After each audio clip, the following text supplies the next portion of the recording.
I don't think anyone in the world knows that Meghan Markle has eaten Jack in the Box and loves it. It's so funny, too, that you keep saying Meghan Markle. You know I'm Sussex now. You have kids, and you go, no, I share my name with my children. Yes. And that feels so, I didn't know how meaningful it would be to me, but it just means so much. Welcome to Meghan's World, where every guest gets a personalised beeswax candle. You're always fishing flower petals out of your drinks, and crudité plates are a much-mentioned thing. When was the last time you thought about a crudité plate? Oh, what is a what does that mean? Chopped up vegetables on a plate to dip in stuff. But they feature in almost every episode that I've watched of Meghan's show. They're a big deal. Smell the home-cut flowers, sip the blood orange mimosa, and kick back in tasteful neutrals while we get to our review of With Love, Meghan. But before we do, we need to talk a little bit about the complexities of discussing one of the most discussed women in the world. Meghan Sussex, as we now know she's called, and we will get to that in a minute of why she's called that, definitely attracts a level of vitriol that is usually reserved for psychopaths, and criminals, murderers. There is no question about that. And the level of shit that this woman endures, particularly on social media, but also in the legacy media, who have various beefs with her husband and who sued a lot of them. Yeah.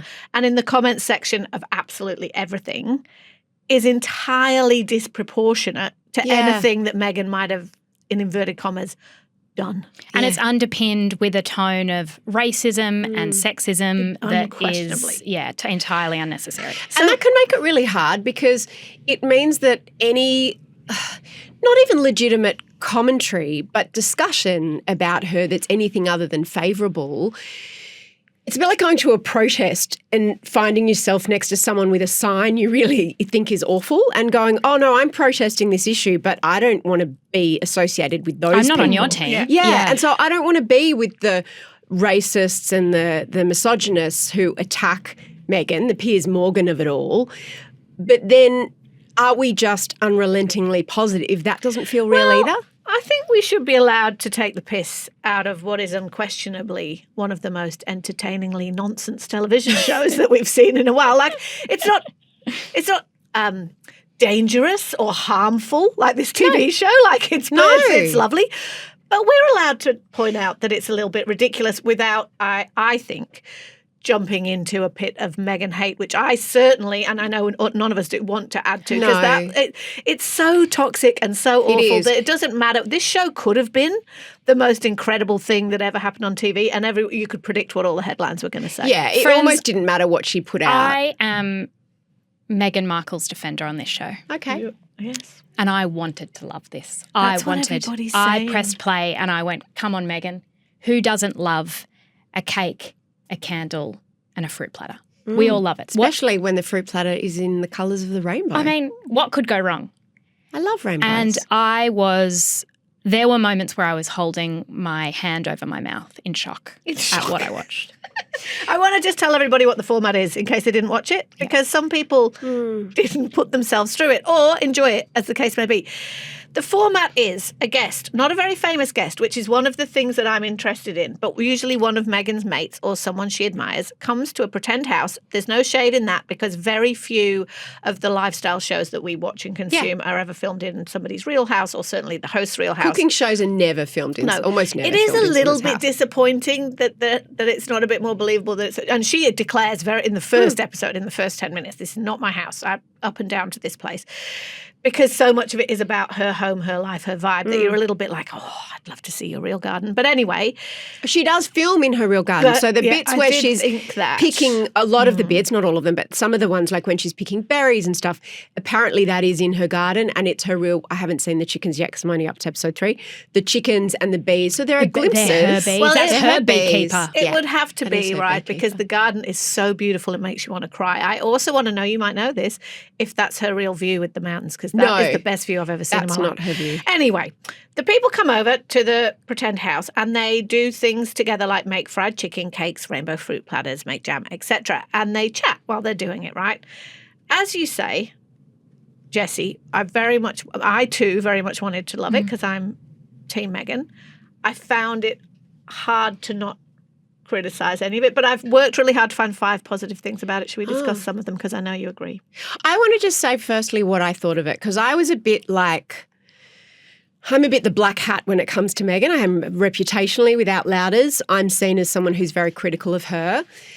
I did not have that same reaction when I watched the first episode. I found it in the way that those shows can be that are on like the Lifestyle Channel or, Nigella, just quite soothing. There have been times in my life where I've really got quite involved in them, in that they're just lovely, pleasant white background noise. And we talk a lot about the news cycle being so horrible at the moment that sometimes it is nice to just retreat into a world where making a gift bag for a child's birthday party is your whole purpose. It opened with Meghan making bath salts for her friend who is staying in her guest room. And she says, you always want someone who's staying in your guest cottage to know how much you've thought of them. And I thought that's the most unrelatable shit I have ever heard in my life. She was like, you want obviously a moment at the bedside table. An evening moment and a morning moment. Who has a guest room? Secondly, who has a bedside table? Thirdly, who has a bathroom for their guests? I don't like people staying at my house, even on the couch. This gets to one of the very big things about it. Is relatability what Meghan's going for? Because I don't think it is. No, but what I found, I'm going to use the word insufferable about it, is that I like lifestyle shows, right? So Martha Stewart's shtick is that she is a self-described perfectionist, and she owns that, and there's something quite self-aware about it. Meghan won't acknowledge that she's a perfectionist. She keeps saying it doesn't have to be perfect. The other thing I like about lifestyle shows is that while they cook or while they potter, we learn things about their lives. That's usually the format, right? That's the format, is that there's something quite revealing about who that person is or what they think. There is none of that. The depth of the conversation, the only place it goes to is Meghan saying to her friend, do you like tomatoes? And who doesn't like tomatoes? They're making a pasta. And then they go and make. I liked that pasta. It was like I would like to make that pasta, right? So I was like, oh, this is interesting. I'm actually learning things. I wrote down a list of the things that I learned in this show. Do you know what's on my list? Yes. I stopped writing down things after a while because there was a lot of things that I will never do, right? It's a bit like watching porn. You can go, well, that's interesting, but I'll never do that. But it's interesting to watch things go in different holes. That's my lifestyle. I was like, it's interesting to see someone make bath salts from scratch or someone pop corn with a dried corn thing, like stuff I would never do, but it did feel quite soothing in a way. Some other things that I learned is how to harvest honey. That's when she was talking in the clip that we had about the bees and it being scary. Something that scares you. Do you think that how to harvest honey and like how she still needs a beekeeper a year on is a relatable life hack? No, but I don't think these shows are relatable necessarily, because I also learned that you can get wax if you don't have your own bee harvest hive. You can get wax from your local beekeeper. She did mention that. I also learned... Where's your local beekeeper? Because I'd have to Google that. I learned how to make a balloon I do have a local art. beekeeper. So, you city people... You know what? Celebrities aren't meant to be like us. They're not. Like, Meghan Markle is royal. We would be kind of disappointed if she was just... Yes, she's actually not in royal. In her trackies. No, she is royal. Will you talk about the Sussex thing? Can you explain that? One of the things I learned is about the Sussexness of it all. There was you said there isn't revealing stuff. There is definitely revealing stuff in this. It's just you have to work quite hard for it because it's not laid out. Also, she stopped after the first episode. Yes, it's true. The second one is Mindy Kaling, and that was my favourite so far.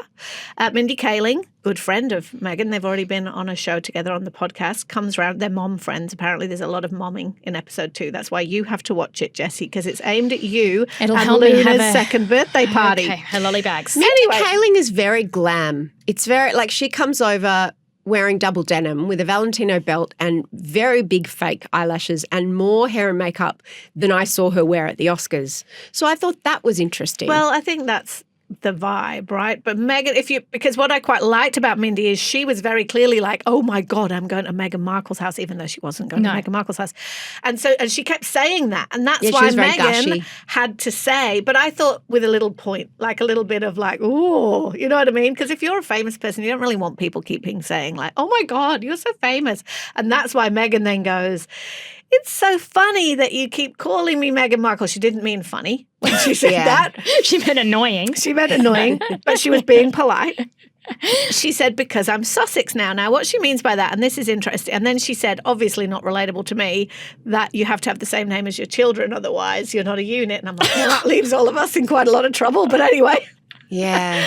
Anyway, the reason she's a Sussex now is, so Harry's official surname, like as in if he had an official surname. I thought it was Windsor. It's Mountbatten Windsor, right? That's his official surname. But royals, very often their surname is their title. So when Harry was at school, he was known as Harry Wales. When he was in the army, he was known as whatever rank he was, Wales, right? William Wales. That's the way it works. Really? So now that his title is Sussex, the Duke of Sussex, Sussex is kind of like his surname now. So he's Harry. So Harry Sussex, Meghan Sussex, little Archie and Lilibet Sussex. So that's how it works. So it's very much a royal thing that they've taken on. So she is still royal. What would be cool is if she was just called Meghan Sussex then. It would be good. Because even it's as the executive producer, it's the first name that comes up is Meghan, Duchess of Sussex. Yeah. But I didn't get through more than one. And I watched her have her friend over who she clearly desperately wanted to gossip. They wanted to gossip like anyone does, but they couldn't. So he said things like, your peas look like pearls. Green peas. It was great. And then they made candles, and then they made a cake, and then they made tea, and also the skillet spaghetti. And I was like, if I went to a friend's house and they said, let's go make some candles, I would say, I have diarrhea and I need to leave, because that is my idea. And you know what? This is a types of people thing. Some people love that. But there was something in the tone as well that I felt was like when I take Luna to a craft class where the teacher's going, and now get your paddle pop stick and put it here. It was like that, But she was speaking to her friend like that. It was weird. In one of my uncharitable moments, I did write in my notes, because I was taking notes, obviously, that second episode that was about hosting a child's birthday party triggered me. Like, I know that it did. In the group chat, you turned at that point. I wrote, I have turned, because you announced you're turning. I am out of that phase of parenting now. My kids are teenagers. Thank God for all of us. I found that very stressful, because I'm not. She uses hostessing as a verb a lot. Like, hostessing never stops. Hostessing demands a lot of you. I am a terrible hostess, and anyone who cuts their sandwiches into little star shapes immediately triggers me. Never mind the balloon arch. Stop. But in that episode 2, I did learn something that I think is quite profound, right? Because I kept wondering why. She's the friend, clearly, when Daniel comes over in the first episode that you saw, she's clearly the friend who goes, you look tired, I'm going to run you a bath and make you some tea for your allergies, right? Now, sometimes you love that friend because you want to be, and other times you want to throttle that friend because you're like, you're controlling. What do you mean I look tired, bitch? I'm working hard. But anyway, in the second episode, because I kept thinking, why does she want to look after everyone so much? And why is she so obsessed with everything being beautiful? And in the second episode, she talks to Mindy Kaling about the tacos and how when she was a kid, and Mindy says, did you eat like this growing up? So she's talking about her veggie crudité platters and her rainbow. That the kids love. Yeah, that the kids love. Also triggered me. You know how I am with vegetables and children. My children have never knowingly eaten a vegetable still. Anyway, she says, no, I was a latchkey kid, she said, and I ate a lot of fast food. She came home, she put a microwave meal in the dinner plate and ate alone, because she had 2 very busy working divorced parents and no one was making her crudité plates. And so I think that one of the things that's really interesting there as an insight about Meghan is she knows that the greatest privilege of having money really is that you can spend time with your kids. And she said that quite a few times. And you can spend time making them waffles for breakfast and setting up the guest room. plates. And I think she's clearly knows that, is self-aware enough to know that, and she's leaning into it in a big way. Can I ask you, Holly, what your 5 positives were? I have one positive. My one positive is that she has beautiful handwriting. Lovely handwriting. She does a lot of writing labels. She does, and beautiful nails. She's got very gorgeous hands. She could be a hand model. I did admire the mani. Yeah. You're right. As we've already discussed, the food is good and not that complicated. That pasta dish, fantastic. I'm into that. I want that recipe. And the quickles. Except you can't, because it isn't anywhere. That did.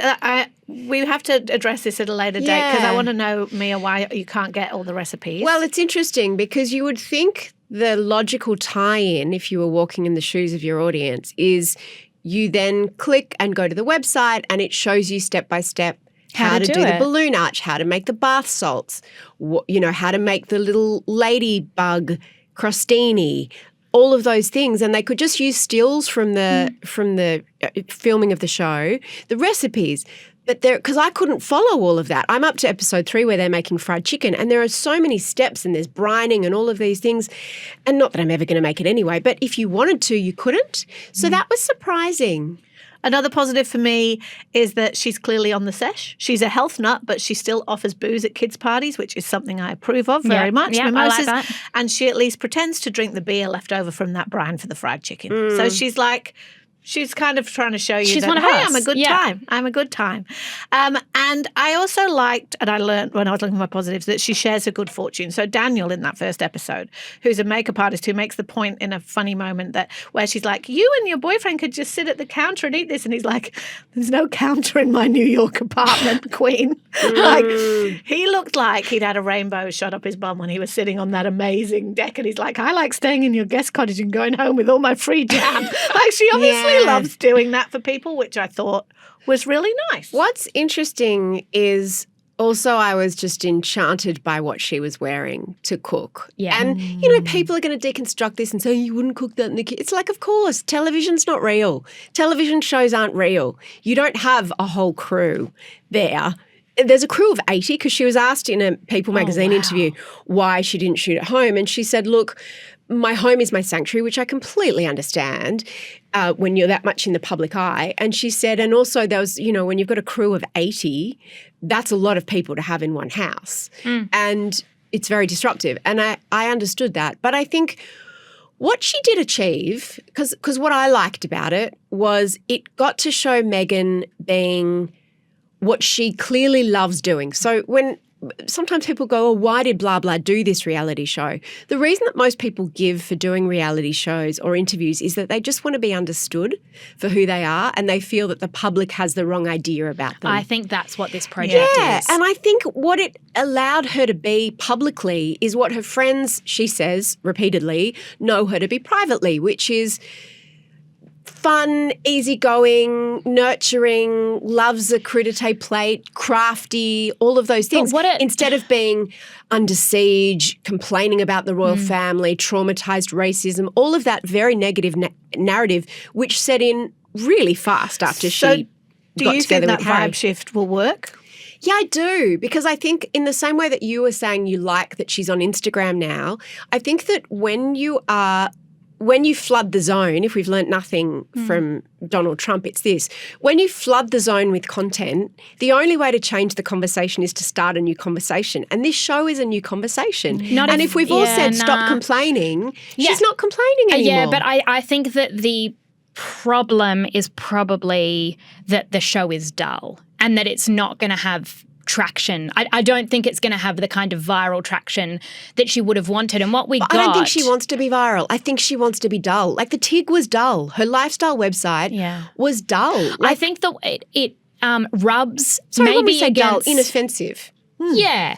It rubs against maybe an Australian sensibility in that what it appears to be is 8 episodes of having friends come to your house and really talk to Meghan about how great she is and go, Meghan, oh my goodness, look I can't believe I'm in your house. I can't believe you're so beautiful. Look at this amazing cake, blah, blah, blah, which might have happened.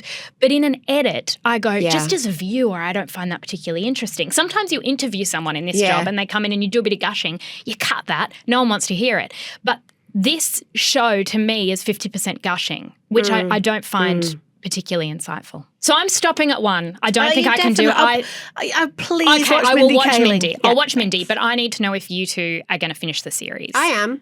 I've got other things I'm going to watch first. It's not like I'm like, I can't wait to watch that. But it's not meant to be that type of show. I think she wants to flood the zone with, when I'm looking for something inoffensive, kind of background noise. It's a great second screen show where you can look up every so often and go, this person who's been this enigma for, almost 10 years now and is all this drama and gossip, but you can just see her living a life. So will I watch them? That's the question. Absolutely, yes, I will. And I will, when the recipes come, I will be definitely trying to cook some things. I'm already going to make quickles this weekend because I'm sad like that. And the last thing is for everyone who's been... Quick pickles. Quick pickles. For those who haven't watched that episode. Everybody who is wondering where is the jam, today The jam appeared is on the website. You can't buy it yet, You though. can look at it, though. And no one who has watched the first 2 episodes of that will be surprised to hear this. Flour sprinkles. You know what? I'm off to find my local beekeeper.